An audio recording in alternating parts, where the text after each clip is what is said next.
I didn't recognize my brother when he called me on video. It had been 3 years since Femi left for Canada.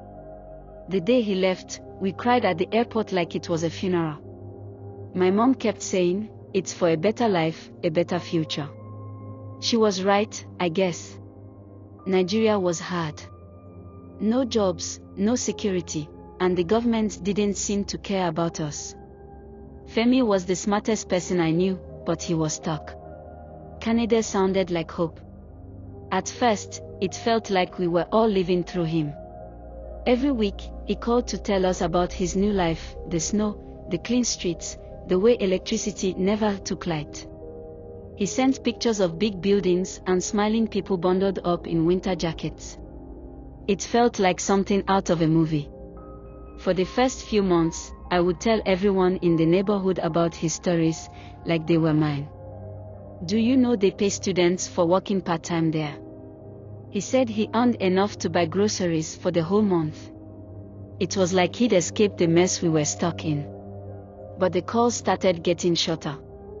Then less frequent. I told myself it was because he was busy with school and work, but deep down, I was scared. One day, Mom called him, and he didn't pick up. She tried again the next day, and the day after that. A week later, he sent a short text, "Sorry, been busy. I'll call soon."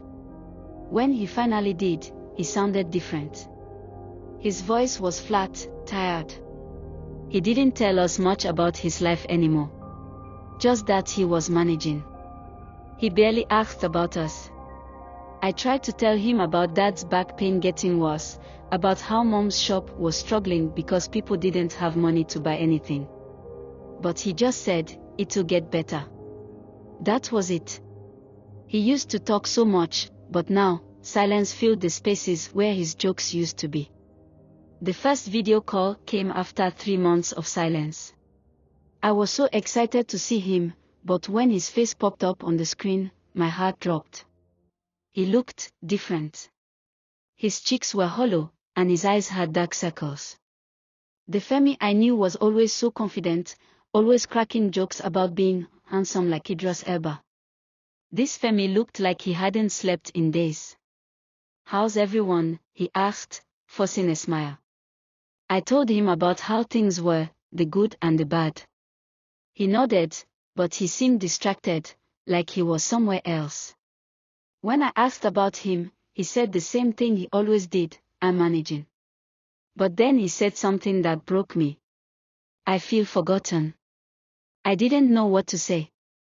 I wanted to tell him it wasn't true, that we missed him every day. But deep down, I knew what he meant. People here still talked about Femi like he was some kind of hero. They didn't see me selling recharge cards by the roadside or Mom crying at night because she was worried about him. They only saw the pictures he posted months ago, the ones where he looked happy. A few months later, things got worse. Femi stopped calling altogether. Mom sent him voice notes begging him to reply, but he didn't.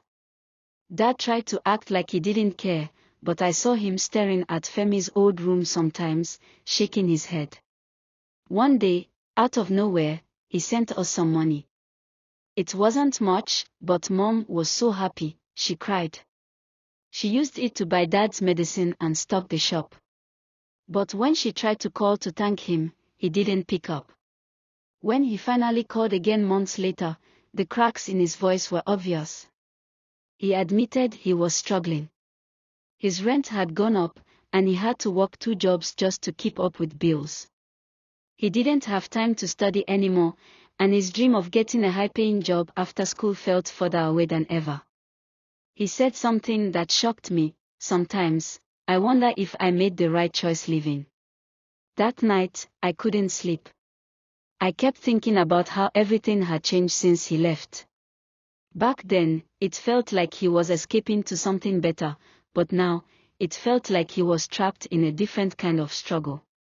And here at home, we were still stuck in the same problems, only now, we had the added weight of missing him.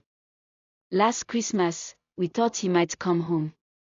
He'd promised to visit, and Mom even bought his favorite snacks, chin-chin and plantain chips. But 2 weeks before, he called to say he couldn't make it. His jobs wouldn't give him time off, and he couldn't afford the plane ticket. Mom tried to act like she understood, but I saw her wiping her eyes in the kitchen. That was the first Christmas we spent without him. It didn't feel like Christmas at all. The house was quiet, and nobody laughed as much. Dad didn't even bother setting up the old plastic tree we usually decorated together. Now, whenever people talk about Japa like it's the ultimate solution, I stay quiet. I understand why people leave. I really do. But nobody talks about what it cost. Nobody talks about the empty chairs at family dinners, the video calls where everyone pretends to be okay, the way people drift apart. Femi says he'll visit next year. I want to believe him, but part of me wonders if we'll even recognize each other anymore.